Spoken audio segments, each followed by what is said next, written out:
Tous, merci d'être aussi nombreux et nombreuses, ça fait plaisir de vous voir. Tout d'abord, je voudrais remercier tous les militants et toutes les militantes qui ont participé à l'organisation de cette soirée, mon équipe aussi qui a beaucoup travaillé pour organiser cette soirée, sur la communication, la mise en place de la salle. Merci aussi aux militants qui assurent le service d'ordre ce soir, lors de cette réunion. Et oui, nous sommes en 2026 en Bretagne et il faut prévoir un service d'ordre pour parler de la gestion de notre eau. Donc j'espère que la soirée se passera dans les meilleures conditions. Les conflits locaux liés à l'eau se multiplient. Rappelez-vous des luttes contre le barrage de Sivins dans le Tarn et de la mort terrible de Rémi Fraisse. Rappelez-vous des 5000 grenades tirées sur les manifestants venus dénoncer l'accaparement de l'eau des méga-bassines à Sainte-Soline. Et plus localement, la démocratie piétinée, les réunions de la commission locale de l'eau empêchées de se tenir, les politiques de l'eau empêchées d'évoluer par un simple tweet d'un homme seul dans son bureau, le Premier ministre. À l'Assemblée nationale, les attaques en règle continuent dans le projet de loi d'Arnaud Rousseau, ou plutôt projet de loi d'urgence agricole, pardon. Pour affaiblir les espaces de dialogue et de concertation, ne surtout pas prioriser les usages, car il ne faudrait pas opposer les modèles, comme si la loi du plus fort n'existait pas. Aujourd'hui, parler d'efficience des usages de l'eau plutôt que de sobriété, parce que vous comprenez, le mot sobriété est urticant pour les agriculteurs et les agricultrices, selon Annie Genevard, notre ministre de l'Agriculture. L'eau que l'on croyait inépuisable vient à manquer. L'ONU, l'ONU a déclaré la planète en faillite hydrique en janvier dernier.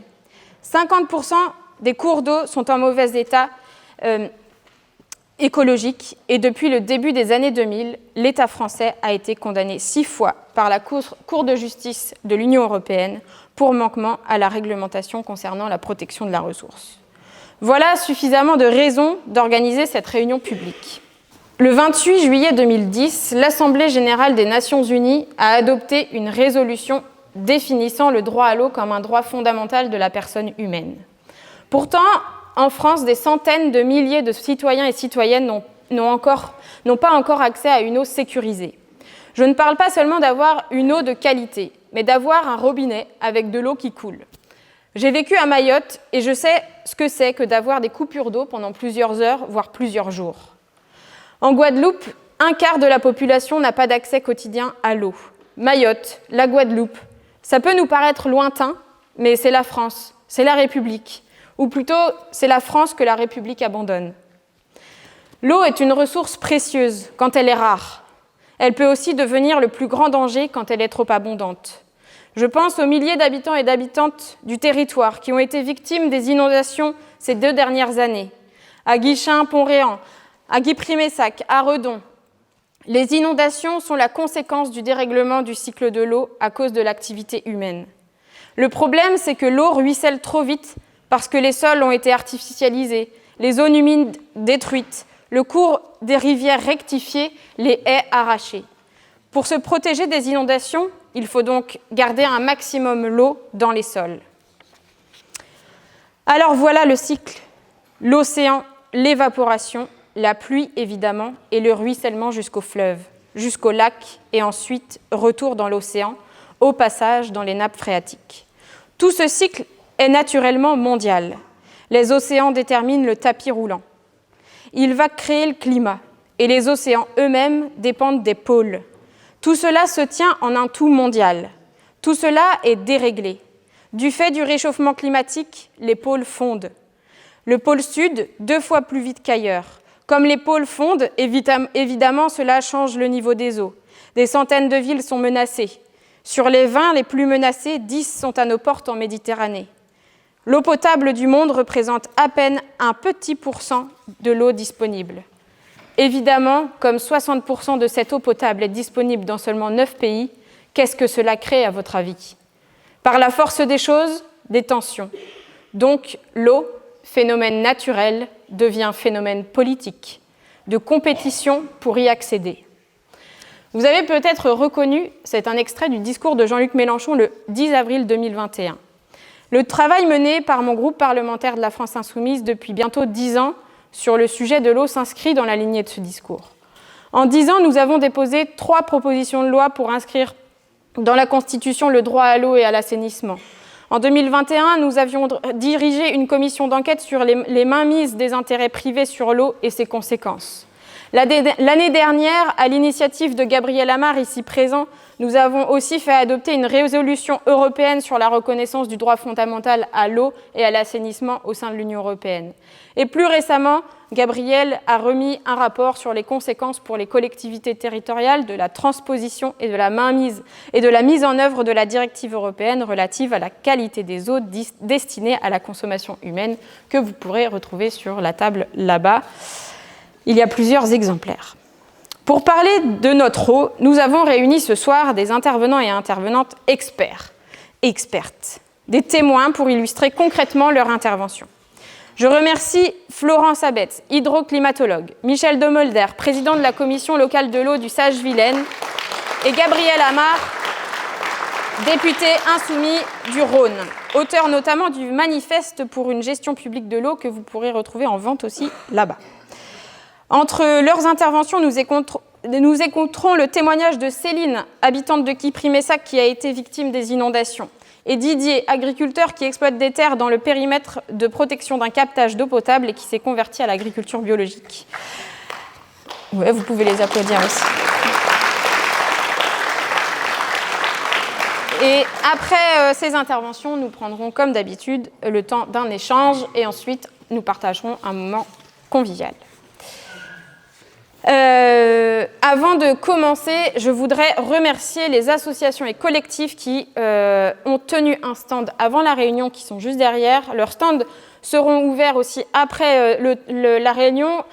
Quand nous avons préparé cette réunion publique avec les militants et les militantes du territoire, nous voulions qu'elle soit un espace d'échange, mais aussi de rencontre et de mise à l'honneur de celles et ceux qui se battent pour la qualité de notre eau ici. Alors bravo à vous, bravo donc aux collectifs et associations présents, le collectif de soutien aux victimes de pesticides de l'Ouest, le comité de défense de l'environnement du Sud-Ouest de l'Ille-et-Vilaine, qui travaille notamment sur la question de la carrière de Keouiat à Val d'Anast, le collectif Stop Taranis, qui lutte contre l'implantation des mines portée par Braze Resources, cette entreprise qui nous arrive du Canada, et enfin les amis de la Confédération paysanne. Donc merci à ces collectifs qui se battent au quotidien.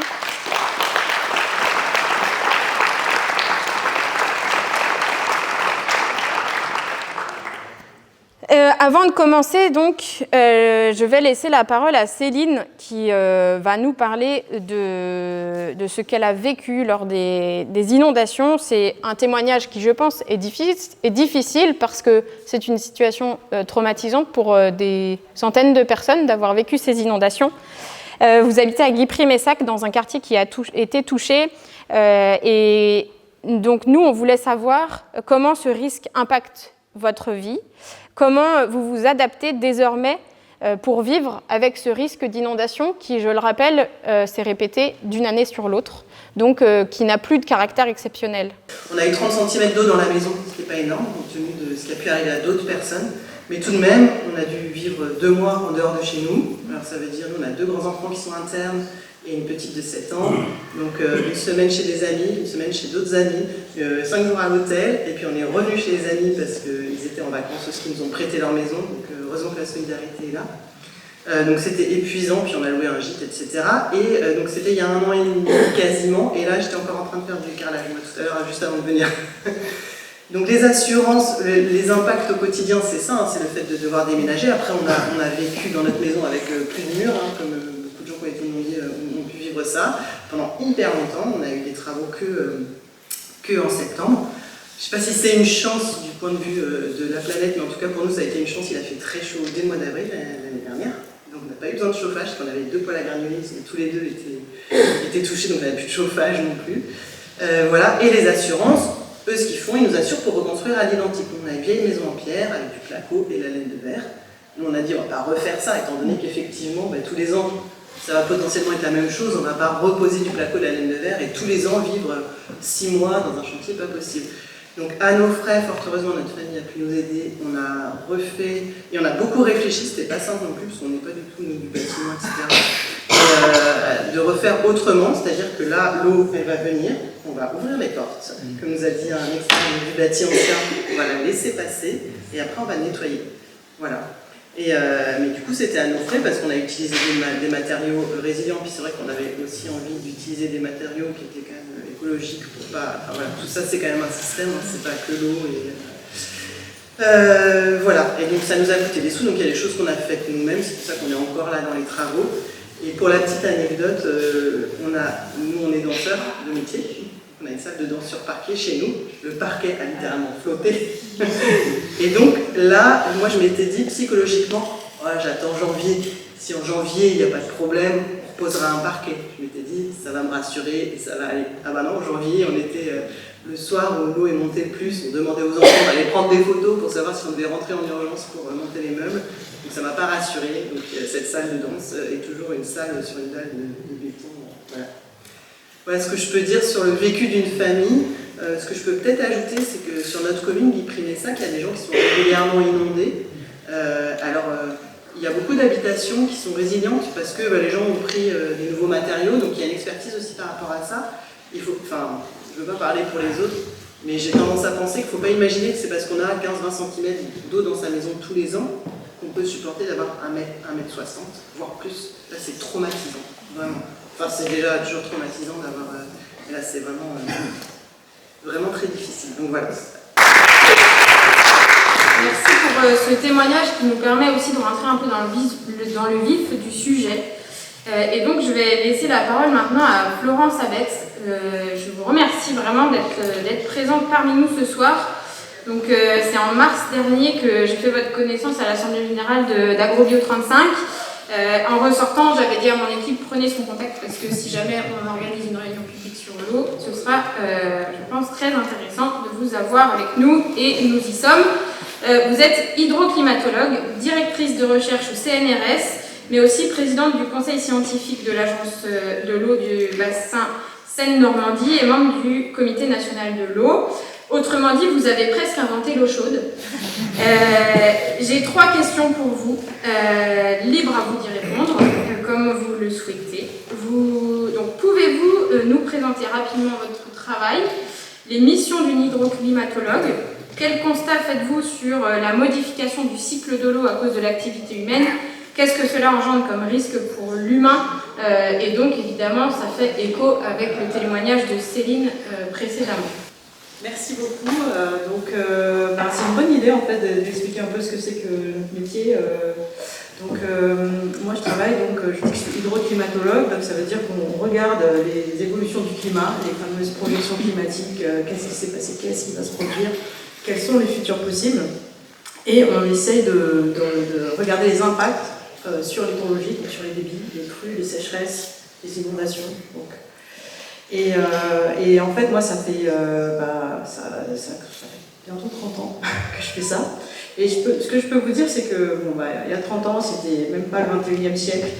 Ce que je disais tout à l'heure, c'est qu'en fait, on travaillait là-dessus en se disant, on va montrer les impacts et ça va être tellement énorme que les gens ils vont agir et on va réduire. Et du coup, on n'aura pas ces impacts. Vous voyez, pour moi, c'était virtuel en fait.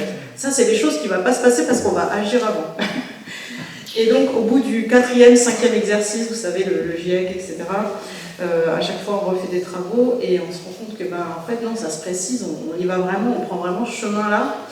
Et en plus, tout en voyant que, on n'a pas réussi tellement à réduire la pente des risques à venir, on se rend compte aussi qu'en fait, il y a beaucoup de choses qu'on n'avait pas anticipées, malgré tout, et qu'on n'avait pas bien compris et qu'on n'avait pas bien vu. Donc, par exemple, là, c'est vrai qu'on a eu des années très chaudes et puis ensuite on a eu des années très humides.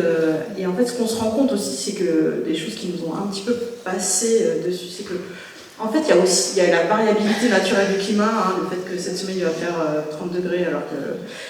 Mais cette variabilité naturelle, elle s'exprime aussi sur des temps beaucoup plus longs qui sont parfois la dizaine d'années. Et c'est vrai aussi pour l'eau, en fait, il y a des dizaines d'années finalement où quand même il pleut plus, et des dizaines d'années où finalement il pleut moins, et en fait on n'a pas cette mémoire-là. Et on n'avait pas forcément les preuves matérielles parce que les observations ne sont pas forcément conservées depuis si longtemps. Parfois, on voyait des choses sur 10 ans, on pensait que c'était une tendance liée au changement climatique. Non, pas forcément, ça peut être une variabilité. Et pourquoi je vous en parle? C'est parce que on a pris des décisions en oubliant ces variabilités. Et on a pu très bien aménager des choses comme des villes et des villages dans des endroits qui n'étaient pas inondés depuis 10 ans, mais en fait qui étaient quand même peut-être à risque. On a pu mettre des entreprises en mauvais endroits et on a pu vouloir stocker beaucoup d'eau parce qu'il pleuvait beaucoup, alors qu'en fait après il pleuvait. Donc je veux dire, ça c'est des choses qu'on s'est rendu compte à force de récupérer des données anciennes, de les analyser, de comparer avec l'international. Voilà, donc ça je pensais que c'était important de vous donner.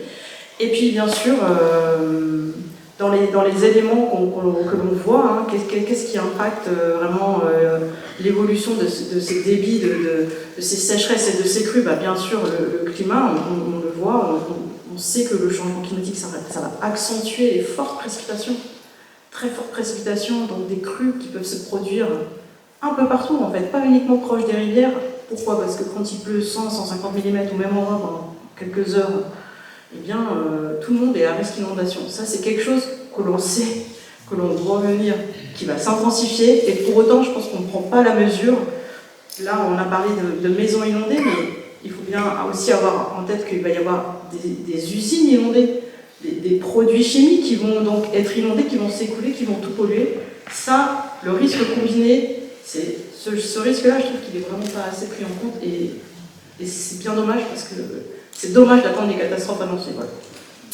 Et bien sûr, en même temps, vous avez vu, il fait plus chaud. Quand il fait plus chaud, l'évapotranspiration, elle peut être beaucoup plus forte et du coup, on assèche plus vite le sol et on va pouvoir avoir des sécheresses beaucoup plus rapides. La transition crue-sécheresse, elle est parfois vraiment étonnante. On vient très vite. Et en plus, on va pouvoir avoir des sécheresses beaucoup plus longues.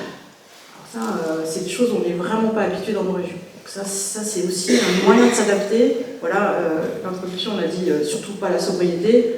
Je suis désolée, quand on va avoir une sécheresse de plus d'1 an, de plus de 2 ans, de plus de 3 ans, comme on pense que ça va arriver, il n'y a guère que la sobriété qui pourra, sauver le minimum. La sobriété, qu'est-ce que c'est? C'est en gros subvenir à nos besoins essentiels. C'est-à-dire je consomme pour mes besoins essentiels et pas plus. Si on n'arrive pas à définir ça avant les situations qui vont arriver, qui vont être très difficiles, on va être que dans le conflit, c'est les situations actuelles, et on va être dans une gestion de crise. Aujourd'hui, en fait, au niveau des sécheresses, on est quand même sur une gestion de crise continue depuis plusieurs dizaines, au moins une dizaine d'années. C'est mon téléphone, je crois, mais voilà, donc ça c'est des choses qu'on constate qui sont, on va dire, pilotées par le climat, donc la chose de grande échelle, qui est quand même clairement impactée par nos activités humaines, hein, c'est bien les émissions de gaz à effet de serre, et donc nos activités, la consommation de pétrole qui font ça. Mais il y a un autre facteur qui dégrade beaucoup la ressource en eau, c'est aussi l'aménagement du territoire, la dégradation des sols, la destruction de certains environnements, hein, les zones humides qui ont disparu à près de 80%, le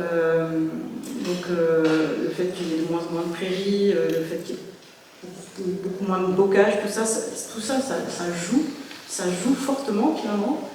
Le stockage de l'eau, qui fait partie du plan de défense agricole, bien sûr que c'est une bonne solution, et effectivement, elle est utilisée depuis très longtemps. Mais la question, c'est de savoir au bout de quand c'est trop. Et aujourd'hui, en fait, on est loin d'avoir un impact négligeable sur le stockage de l'eau. On est ici, on a pu quantifier que dans la grande région Eurasie, on est déjà à 50% des débits de cette grande région qui sont stockés. Donc, vous voyez l'impact des humains, on stocke déjà la moitié des débits des rivières sur les continents. Ça, d'habitude, c'était dans les sols, dans les nappes ou dans les rivières, mais c'était pas stocké en surface. Donc en fait, on a aujourd'hui un impact majeur sur le cycle de l'eau. À la fois, on le ralentit comme ça en le stockant dans des espèces de grosses cuves évaporantes qui ont leur utilité bien sûr, mais jusqu'à quand voilà, elles deviennent contre-productives. Et puis à l'inverse, on a rectifié des cours d'eau, accéléré leur driver des champs, urbaniser des surfaces, voilà. Et donc, tout ça, ça a un impact vraiment très majeur sur le cycle. Donc du coup, on a vraiment ces deux composantes qu'il ne faut absolument pas négliger, les deux. Hein. Lutter contre le changement climatique, ça ne peut que réduire les impacts néfastes sur le cycle de l'eau, et évidemment améliorer la qualité des surfaces sur lesquelles tombe la pluie, pour pouvoir finalement, pour qu'elle puisse mieux s'écouler et être disponible pour tous les vivants, parce qu'on a souvent une vision très anthropocentrée de l'eau, alors que en fait, la biodiversité en dépend de façon aussi indéniable que nous. Tous les vivants ont besoin d'eau, et donc c'est vraiment très important d'être conscient qu'on ne peut pas s'approprier cette ressource, que déjà entre humains on a du mal à la partager, mais on a tendance à négliger les autres vivants. Et bien sûr, après il y a les histoires de pollution, mais là je pense que je laisserai peut-être Michel en parler un peu plus, mais il faut bien se rendre compte que les problèmes de pollution sont majeurs.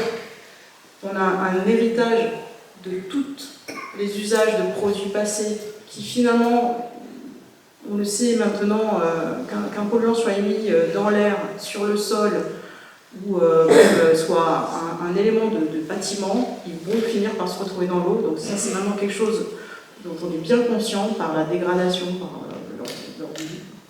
de leur mise aux déchets. On va les retrouver dans l'eau. Et aujourd'hui, effectivement, il y a un nombre de molécules vraiment incroyable. On a donc ce passif de produits qui sont accumulés dans les sols, dans les nappes. Et c'est vrai qu'aujourd'hui, il serait bien d'arriver à faire un peu de prévention, donc de réduire le nombre d'intrants et d'en faire aussi peut-être des moins transformés pour que le vivant puisse les dégrader. Voilà. Merci. Merci à vous. On va passer maintenant à une autre intervention, celle de Michel. Merci beaucoup pour ta présence ce soir. Donc de 2020 à 2026, tu as été maire de la commune de Fontpéan, le seul maire communiste du département, je le souligne, parce que localement, les militants insoumis et communistes sont souvent des mêmes combats sur le terrain. Et en tant que maire, tu as siégé à la collectivité eau du bassin rennais et sa société publique locale, mais depuis plusieurs mois, on te connaît car tu es président de la commission locale de l'eau, la clé du schéma d'aménagement et de gestion de l'eau du bassin versant de la Vilaine, le fameux SAGE-Vilaine. Peux-tu nous expliquer ce qu'est la commission locale de l'eau, ce qu'est le SAGE? On entend souvent que la qualité de l'eau est très dégradée en Ille-et-Vilaine. Quelle est réellement la situation de notre territoire? Quelles sont les causes que vous avez identifiées avec la clé? Quelles sont les actions proposées dans le SAGE pour reconquérir la qualité de l'eau? Et pourquoi autant de haine contre le gouvernement de l'eau ces derniers mois?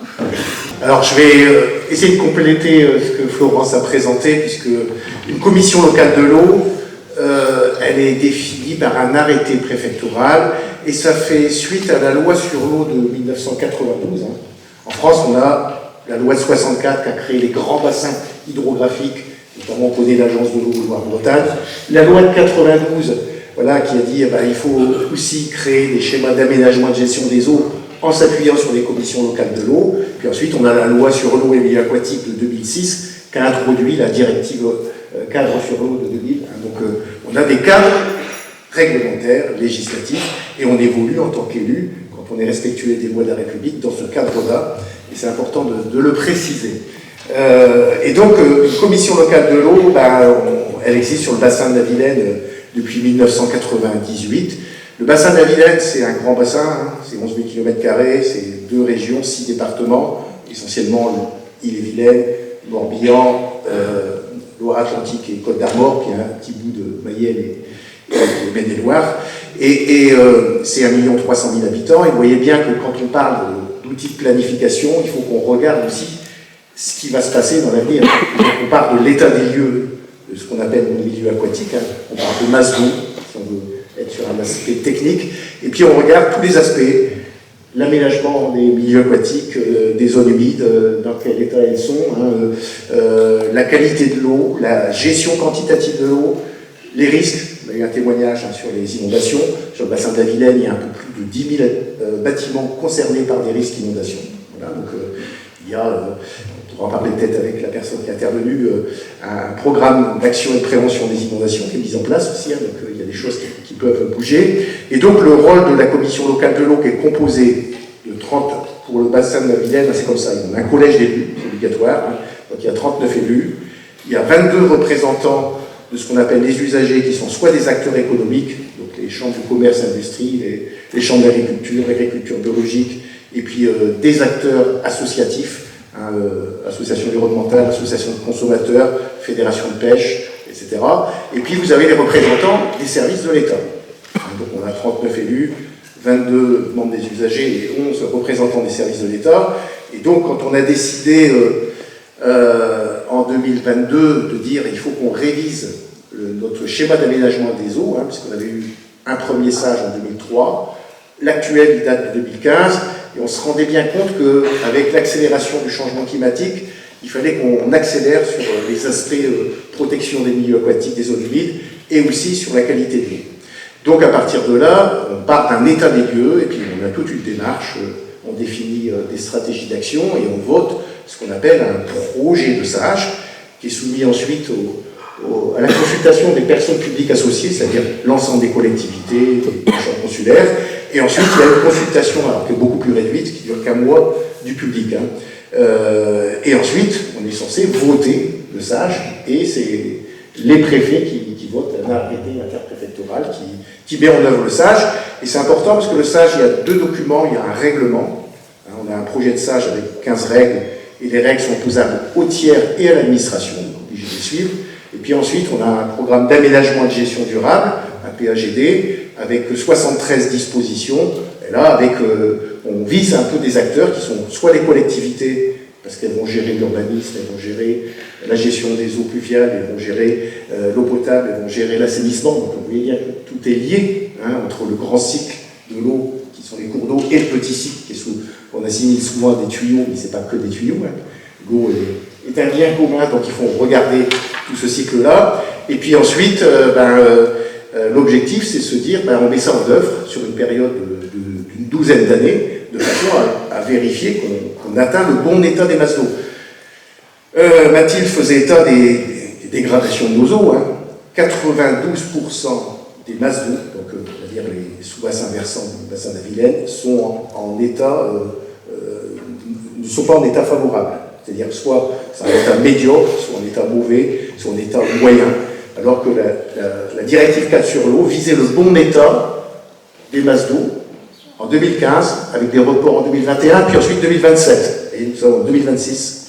Nous n'avons que 8% des masses d'eau en bon état, et encore, le SDAGE Loire-Bretagne qui est en révision, d'après son dernier état des lieux, parlait plutôt de 6% des masses d'eau en bon état.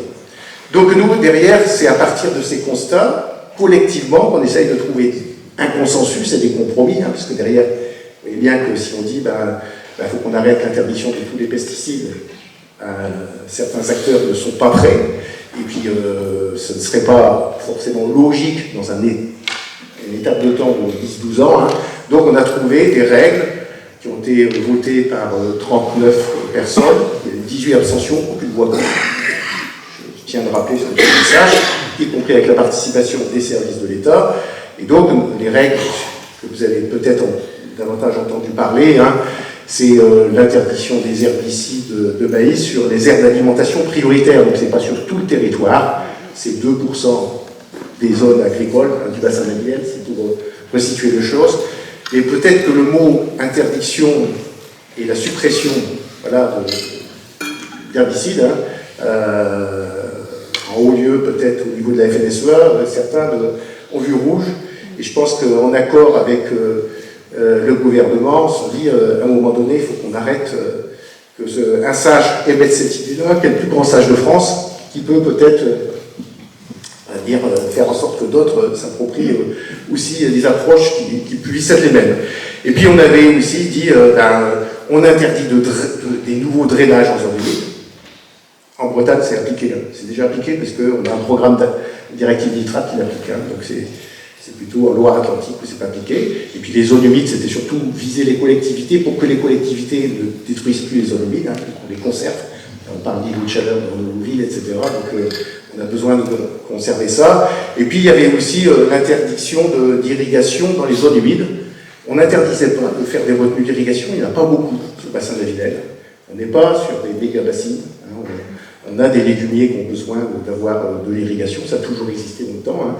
Et donc on sait qu'on peut avoir cette gestion-là, mais en étant conscient qu'il faudra regarder aussi les études qui sont en cours sur ce qu'on appelle l'hydrologie, milieu, usage, climat, parce que l'évolution climatique nous interroge. Mais on avait dit, on ne fait pas d'irrigation sur les zones humides, alors que la profession agricole demandait qu'on respecte l'arrêté ministériel, c'est un arrêté ministériel, même pas débattu, à l'Assemblée nationale, de 2024, qui autorisait de détruire 1 hectare de zone humide pour faire des retenues d'irrigation. Le Conseil d'État vient de casser cet arrêté ministériel, donc il nous a donné plutôt raison au niveau du SAGELEM. Donc voilà où on en est, et c'est vrai que le 11 décembre 2025, quand FNSEA et Coordination Rurale sont venus à Châteaubourg, ont bloqué la salle, on devait se réunir l'après-midi, la commission locale de l'eau, on n'a pas pu se réunir. L'objectif étant de voter le SAGELEM avant les échéances des élections municipales.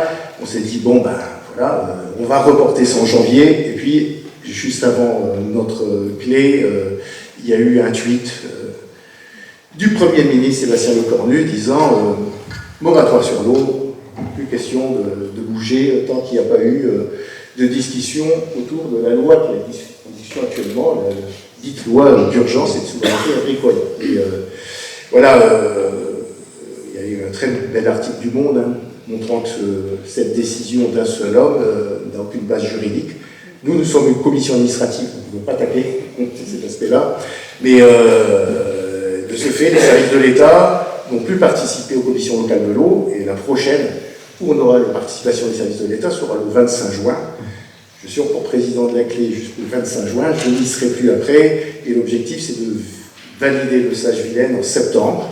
J'ai rappelé aux différents préfets que le SAGE a eu un avis favorable, et les collectivités un avis favorable du grand public, que le respect de la démocratie, c'est ça, et qu'à partir de là, s'il y avait des choses qui devaient bouger, on ne doit pas changer la philosophie générale du projet de SAGE. Donc voilà où on en est, la situation actuelle.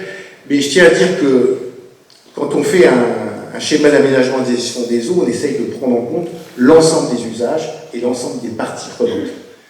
Et donc on a, par exemple, l'interdiction des herbicides de maïs, c'était une discussion et une émanation des représentants des chambres d'agriculture, qui avaient peut-être peur d'aller un peu plus loin. Et voilà, c'est des débats qui ont eu lieu en commission locale de l'eau. À partir du moment où l'État laisse faire des choses, et que les choses sont débattues intelligemment entre les différents habitants, représentants d'associations, agriculteurs, on arrive à trouver des compromis, parce qu'à un moment donné, il faut arriver à un texte.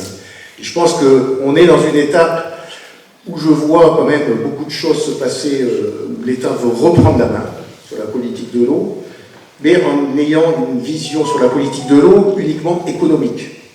Or, l'eau, c'est un bien commun. On sait que le dérèglement climatique, et Florence l'a dit, va modifier concrètement les choses, puisqu'on va avoir des problématiques d'étiage, c'est-à-dire de cours d'eau à main sec beaucoup plus sévères, et notamment sur le bassin de la Vilaine, notamment toute la partie est du bassin est fortement concernée par ça. Et puis on va avoir aussi un volume de pluviométrie qui va peut-être pas augmenter, mais qui va se concentrer davantage en hiver, avec des risques quand même d'inondations, et pas que des inondations par débordement de cours d'eau, mais aussi par ruissellement. Donc on le voit apparaître déjà même sur notre territoire. Donc tout ça, ça suppose de se dire, nous élus, en discutant avec les autres acteurs, comment on essaye de planifier les choses pour qu'on puisse avancer collectivement. Et je trouve, moi, dommage que d'un simple tweet, on interdise ce qu'on appelle la démocratie de l'eau. Et on considère souvent que les commissions locales de l'eau sont des parlements de l'eau. En plus, nous avons dans cette révision essayé d'associer le plus possible le public, en lançant d'ailleurs des Dès 2023, une consultation par Internet avec un questionnaire. On a eu 3700 réponses.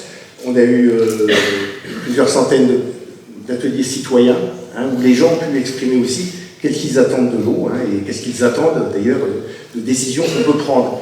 Et je pense que l'eau doit nécessiter de ne pas être que entre les mains de certains élus, de certains techniciens, elle doit aussi être une appropriation collective, un peu comme devrait être la sécurité sociale d'ailleurs, et qu'à partir de là, c'est important qu'il y ait des débats citoyens, parce que nous serons tous confrontés à ça, et on a quand même des enjeux importants sur l'eau potable, puisque derrière, pourquoi on essaye de réduire les pesticides, parce que d'autres parlaient des PFAS, c'est parce que derrière, on va avoir des difficultés à traiter dans certaines usines pour avoir une eau potable dite conforme, telle que définie les agences régionales de santé. Et ensuite, c'est une question de santé publique. On est rendu à 1 millier de dossiers par an de maladies professionnelles, et ce sont essentiellement les agriculteurs qui sont touchés, mais aussi les salariés agricoles. Et donc, à un moment donné, on sait que le développement de certains cancers sont liés à l'utilisation de substances. C'est bien pour ça que, des fois, des substances qui avaient été autorisées à être mises sur le marché sont retirées, parce que les scientifiques alertent sur l'effet cocktail et sur le risque cancérigène de certaines substances. Et ensuite, c'est aussi, on le voit, la dégradation de notre biodiversité. C'est pour ça qu'au-delà de la sauvegarde des eaux humides, et voire la restauration des eaux humides et des cours d'eau, et remettre les cours d'eau dans cet alouette d'origine le plus possible, c'est faire en sorte aussi qu'on retrouve de la biodiversité, parce que sans biodiversité, ça aura des conséquences néfastes sur notre environnement, mais sur l'agriculture aussi, et sur la manière de produire. Donc je pense que ces outils-là sont intéressants, et je pense qu'il faut laisser localement les choses se faire, et je regrette que le gouvernement ait même dit presque au service de l'État, vous avez mal travaillé parce que vous avez voté ce projet de SAGE, vous n'auriez pas dû. Donc c'est quand même un peu fort de café, cette situation-là. Bon, je m'arrête là pour l'instant. Moi, je me suis installé en 90, j'étais salarié dans une coopérative où je vendais des phytos, des engrais, patati, patata. Et je me suis installé suite à mes parents en 90, sur 60 hectares, dont 30 hectares sur une zone de captage. Et on s'est mis en GAEC après, avec 2 associés, en 94, en travaillant déjà, on travaillait déjà en commun, avec la Chambre d'agriculture, et notre installation, c'était lait, taurillon, complètement traditionnel, et on est parti en système herbagé, parce qu'on a, dans les années 90, on a pris des, comme on disait, des tuiles un petit peu de sécheresse et tout ça, et le maïs, ça laissait des rendements un petit peu douloureux. Donc on s'était mis à faire de l'herbe avec la Chambre d'agriculture, qui nous a suivis pendant un certain nombre d'années. Sauf que, en fait, notre système marchait, mais bon, ça n'a jamais été divulgué. Pourquoi on n'a jamais trop su pourquoi. Et suite à ça, on s'était mis en GAEC en 94 à 3 associés. On a dit, maintenant qu'on est en système herbagé, on a même été à faire 0% de maïs dans les années 96-97. On s'est engagé en 98 en reconversion de l'agriculture biologique, parce qu'on disait qu'on n'avait plus qu'une marche à faire en fait du système herbe, on passait au système bio. Bon, la marche elle était assez haute, je ne vais pas dire le contraire. Elle était même très haute. Mais bon, on n'a pas changé notre fusil d'épaule, on a continué dans ce système-là, en bio depuis 98. On a connu la crise du lait bio dans les années 2000, mais ça nous a conforté malgré tout ça, de continuer dans le système. Et on en GAEC depuis les années 94. On a 180 hectares aujourd'hui, dont 70 hectares en zone de captage. Et on arrive à faire du maïs, même en bio, sur une zone de captage. C'est pas un problème, sauf que de 50 hectares de maïs ou 60 hectares, on en fait plus de 10 hectares de maïs aujourd'hui. Le reste est en herbe. Mais bon, sincèrement, sans produit, sans rien, le maïs, suffit juste d'avoir du bon sens paysan, comme on dit, et puis faire une rotation, et puis on n'a rien inventé, on fait ce que faisaient nos grands-parents. Quand on est parti en bio dans les années 98, on avait témoigné avec AgroBio, on témoignait à Radio Armorique à l'époque, ça s'appelait, et puis ça nous faisait un peu rire parce qu'on témoignait, nous à Langon, 80% de la commune est en bio aujourd'hui, on est tous à peu près partis ensemble. Langon, Saint-Just et disons tout un réseau de collègues. Et je me rappelle, ma mère, elle disait, tu te rends compte, il y a des jeunes paysans là, ils vont aller en bio, ils vont être obligés de sarcler, arracher les chenilles et tout ça. Et il dit, ouais, ils vont voir, ils vont en baver. Alors nous, ça nous faisait rire, et puis elle nous regarde et dit, mais c'est quand même pas vous. Elle dit, si, c'est nous, maman, c'est nous qui allons faire ça. Et aujourd'hui, on est toujours en bio, et puis on est très fiers de continuer, et puis surtout très fiers du travail qu'on fait, et puis sincèrement, on vit très correctement. Sur 180 hectares, on livre 500 000 litres de lait, et puis on fait un petit peu de bête de viande, et je vous assure, on vit très bien dans notre ferme, dans notre structure d'aujourd'hui. Alors je pense que c'est possible, sincèrement, si on a la volonté politique de soutenir le bio, et puis sincèrement, j'ai pas honte de me regarder dans la glace, j'ai pas honte de regarder les gens, je me suis même fier parce que je me dis, ben, il y a tellement de merde aujourd'hui, tellement de gens malades, ce sera peut-être moi demain, mais j'ai dit, on est quand même, nous paysans, les premières victimes, ceux qui continuent de traiter, et puis ben, on est quand même aussi responsable de tout ce qui a été pas forcément responsable, parce que c'est les gros groupes coopératifs qui poussent les paysans à leur dire qu'il n'y a pas d'autre solution. Mais si, d'autres solutions existent, parce qu'aujourd'hui, il y a un réseau bio en Bretagne et en Île-et-Vilaine qui fonctionne. Mais après, moi je dis, c'est vous là, les consommateurs, qui devez montrer que vous êtes intéressés par le bio, et puis il ne faut pas croire que ça coûte plus cher le bio. C'est surtout, il y a beaucoup moins de déchets et beaucoup moins de gaspillage. Donc la personne pour moi, qui achète bio ne dépense pas plus d'argent que celui qui achète beaucoup de choses qui finissent à la poubelle. Et puis en même temps, on protège l'eau, comme disait Michel. Et puis je pense que on parle de l'eau, mais je pense qu'on parle du pétrole. Là, je ne sais pas si vous entendez les médias, nos pauvres collègues agriculteurs conventionnels, avec la guerre, avec le détroit d'Ormuz qui est bloqué, les engrais flambent, les produits flambent, ils vont pas y arriver, l'autonomie alimentaire mondiale va être remise en cause. Quand moi j'entends des bêtises comme ça, je me dis mais c'est quand même grave. Quand on connaît le coût pour traiter de l'eau, pour la rendre potable, je pense que on n'aurait pas ce coût-là, les produits aux paysans, ils pourraient produire un peu moins, plus proprement, avec une rémunération supérieure, et je pense que tout le monde serait content. Avec cette expérience que tu mènes une bataille pour la reconquête de l'eau, tu es un peu le monsieur O de la France Insoumise, on va le dire. En 2024, tu as écrit un manifeste pour une gestion publique de l'eau. Ça veut dire quoi, une gestion publique de l'eau? Qu'est-ce que ça change concrètement pour les citoyens et les citoyennes d'un territoire si l'eau est gérée par le public plutôt que par le privé? En quoi la gestion publique de l'eau est un levier pour renforcer le droit fondamental à l'eau qui est reconnu par les Nations Unies? Je vais essayer donc de bien me tenir aux questions que Mathilde vient de me poser, parce que bien sûr tout ce qui a été dit avant moi m'inspire tellement que je serais capable de partir dans tous les sens. Et rien que sur les questions de Mathilde, habituellement je mets 40 minutes. Donc là, il faut que je fasse beaucoup plus court. Alors,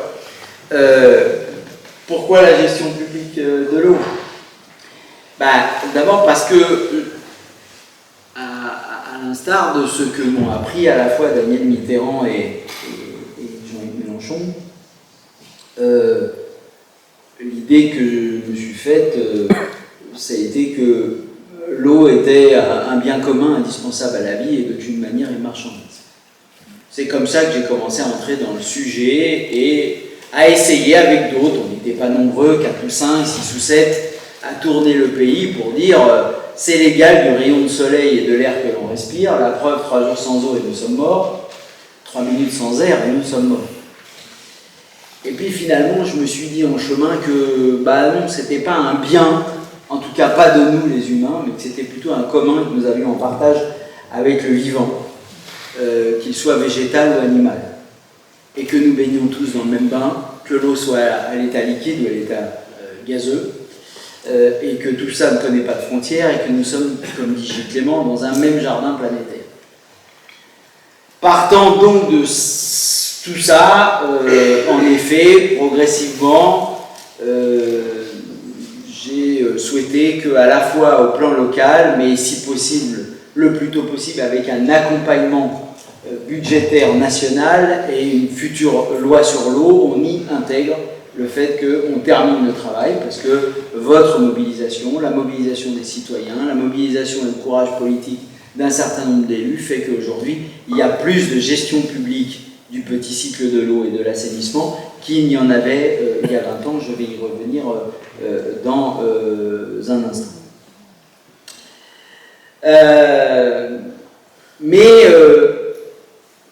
Ça n'a pas suffi. Ça n'a pas suffi d'avoir cette conviction politique que c'était un commun du vivant, parce que je voyais bien que dire ça ou d'observer des citoyens, des collectifs citoyens issus d'attaques, issus de formations politiques, issus d'associations de consommateurs et d'usagers, qui devenaient ensuite des élus locaux, ça ne suffisait pas toujours à faire la conviction partout dans le pays, même si beaucoup de choses ont avancé depuis. Ce qui a fait la différence, et qui vient de l'autre question, c'est qu'est-ce que ça change pour les habitants? Finalement, c'est pas toujours très glorieux. C'est-à-dire que c'est parce que nous sommes allés sur le terrain de la comparaison comptable, financière, entre la gestion publique et la gestion privée, que finalement on a emporté beaucoup d'adhésion. Et qu'aujourd'hui, je peux vous annoncer, si vous ne le savez pas déjà, que s'il y a 20 ans, sur 34 000 services d'eau et d'assainissement des eaux usées en France, il y avait 12 500 contrats qui nous liaient à des multinationales ou entreprises privées. Il y a aujourd'hui encore 31 000 services d'eau et d'assainissement en France, mais le privé n'a plus que 6 000 contrats. Ce combat, nous le devons principalement à l'engagement citoyen. Ça n'a pas suivi les contours de ce qu'on aurait pu imaginer d'un désaccord politique entre la gauche et la droite, parce que si ça avait été le cas, nous n'aurions pas été capables de diviser par 2 l'influence des multinationales qui n'ont plus qu'aujourd'hui un quart des services d'eau et d'assainissement en France. Eh bien, c'est parce qu'il y a principalement quelques différences comptables et techniques, un peu rébarbatives, donc je vais passer vite, rassurez-vous, qui ont fait la différence et qui ont fait comprendre que dans un contexte où les fins de mois commencent de plus en plus tôt, il était plus possible de laisser les opérateurs privés faire les poches des habitants. Mais je dois reconnaître tout de même qu'il y a eu une chose importante et qui va se connecter avec des choses qui ont été dites depuis tout à l'heure. C'est que la gestion publique de l'eau, dans la forme régie publique à personnalité morale, a donné la possibilité d'avoir un lieu commun dans toute transparence pour décider de ce que l'on faisait pour vivre en harmonie avec ce commun du vivant et pas contre cette eau indispensable au vivant. Parce que quand dans un conseil d'administration d'une régie publique, on peut donner voix délibérative et co-construire à la fois à des associations d'usagers et de consommateurs, à des associations de défense de l'environnement, à des agriculteurs, à des entrepreneurs, à des artisans et aux représentants de la collectivité ou du syndicat en responsabilité au titre, et depuis la loi de 64, le bloc communal est responsable de la gestion du petit cycle de l'eau du robinet et de l'assainissement des eaux usées, eh bien, on crée la plus belle manière de devoir quotidiennement, à l'instar de ce qui se fait à la clé, de ce qui se fait avec les sages et les stages, mais dans la gestion quotidienne de l'eau, on met l'ensemble des usagers et des acteurs dans une capacité à comprendre les enjeux, non pas seulement pour fixer un tarif, non pas seulement pour qu'il y ait moins de fuites, pour vous transporter l'eau et que vous ayez la bonne pression au robinet dans la cuisine et la salle de bain, mais de ce qui est bon pour que l'eau brute, celle qu'il faut potabiliser pour que ça soit le moins cher possible dans le coût qui vous est répercuté dans votre facture, eh bien, soit de la meilleure qualité possible, et donc on interroge les usages qui sont faits, les activités humaines qui sont faites et qui interagissent avec l'eau. Et d'où cette forme de co-gestion citoyenne et écologique et publique de l'eau permet d'aller plus loin que d'autres formes parce qu'elle peut interpeller les politiques d'urbanisme, les choix d'imperméabilisation ou de désimperméabilisation des sols, de manière à ce que l'eau, finalement, s'infiltre là où elle tombe, plutôt qu'elle ruisselle, se charge d'hydrocarbures, de tout ce qu'elle peut rencontrer, et qu'après, il y ait des nouveaux coûts qu'on va alors répercuter à la deuxième moitié de la facture, qui est la redevance assainissement des eaux usées, parce que, finalement, elle se mélange, cette eau de pluie, parce que collectée dans les réseaux unitaires avec des eaux qui, elles, viennent des usages professionnels ou des usages d'habitat et qu'on appelle les eaux usées. Et donc, voilà ce que cela peut changer du point de vue de la transparence, de la démocratie, de la cogestion dans un bassin de vie. Je ne dis jamais gouvernance, je le laisse aux bureaucrates de Bruxelles. Je ne dis jamais territoire parce que préoccupons-nous du vivant qui vit et qui doit vivre en harmonie dans un bassin de vie. Mais je vous disais, la grande différence qui a permis finalement que je puisse voir Christian Estrosi passer à la régie publique après moi ou Manuel Valls passer à la régie après moi, et bien finalement, ça n'a pas été tous ces arguments. Ça a été pour l'un l'argument, je crois, comptable et volonté de maîtriser avec une certaine culture gaulliste, et puis pour l'autre, le fait de dire chic, chic, chic, je vais démontrer que le service public est tellement de proximité qu'il rentre dans la cuisine et la salle de bain des gens, et en prime, je vais pouvoir mettre ma photo et mon édito agrafé à la facture. Donc, écoutez, hein, j'ai fait du judo avec la situation et j'étais bien content que ça se passe ainsi. Mais il fallait quand même avoir quelques arguments supplémentaires. Il fallait être capable d'assumer que c'est pas trop compliqué, de comprendre qu'il y a 5-6 différences entre la gestion publique et la gestion privée. Ça prend quelques heures quand il faut présenter ce que la gestion publique ferait à la place de Suez ou de Veolia ou de la SOR à un endroit donné. Bien sûr, il faut disposer des éléments et je n'ai pas le temps ce soir de vous faire la démonstration pour votre syndicat ou votre communauté de communes.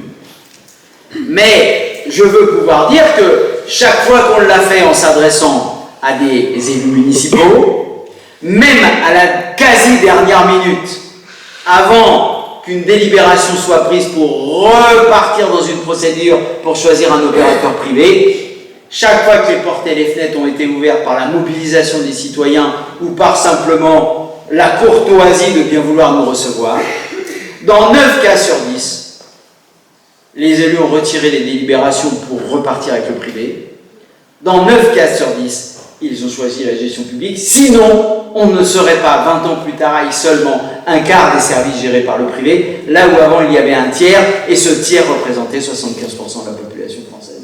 Il ne représente aujourd'hui le quart que 49% de la population française gérée par le privé. Parce que ces 5 ou 6 différences sont les suivantes. En gestion publique, vous n'avez que les emplois dans vos factures que vous payez en tant qu'usager, qui servent à la bonne marge du service. Vous ne payez pas des directeurs commerciaux, des directeurs financiers, des directeurs régionaux de telle ou telle filiale, premièrement. Deuxièmement, en gestion publique, vous ne payez pas, enfin, en régie publique, vous ne payez pas d'impôts locaux. En régie publique, vous ne payez pas des remontées financières à la holding, à la maison mère. Je pourrais prendre un exemple, mais sans polémique, hein, mais je l'avais noté pourtant. Ah oui, il est là. Vous ne payez pas de contribution aux organismes centraux. Ici, à Gauvin, de fait, au travers de vos factures, en 2024, vous avez payé une remontée financière de 194 000 € avec le contrat de l'Assor. L'année d'avant, c'était un peu plus, c'était 217 000 €. Ça n'existe pas en régie publique, c'est pas la peine d'en faire un sujet de polémique. C'est au moins cette économie, vous êtes sûr de la faire, et ça peut servir à d'autres choses pour la bonne marge du service, hein. Ou ça peut aussi contribuer à mettre en place des matrices gratuits indispensables à la vie, ou peut-être baisser la facture si c'est le choix de la gestion locale, parce que moi je défends la libre administration des collectivités locales, bien entendu. Mais c'est pour dire que sur la base de ce troisième argument, le personnel, juste le personnel indispensable, pas pour faire du low cost, hein, pour faire de la qualité, de la continuité, du 365 jours sur 365, pas d'impôts locaux, pas de remontée financière à la holding, je vais donc allonger la liste, il n'y en a plus beaucoup, pas d'impôts sur les sociétés, et le résultat de fin d'année, parce que je rappelle qu'en régie publique, comme en collectivité locale, les budgets sont forcément équilibrés, donc pour les équilibrer, on applique un principe de précaution, c'est-à-dire qu'on fait attention à être excédentaire, donc à la fin de l'année, le résultat, au lieu de s'évaporer, je ne sais où, il reste coincé à l'intérieur du budget, et s'il y a des élus locaux dans la salle, vous savez que le résultat de fin d'année, on l'affecte l'exercice suivant, et donc il reste coincé à l'intérieur du budget annexe de l'eau, ou du budget de la régie publique de l'eau en question. Et enfin, il y a une autre chose.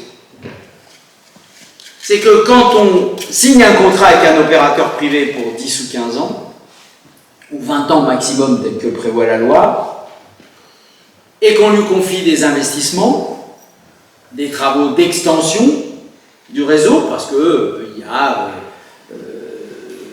étalement urbain à considérer ou à prendre en compte, si tant est que ce soit un choix, plutôt que de faire de la densification,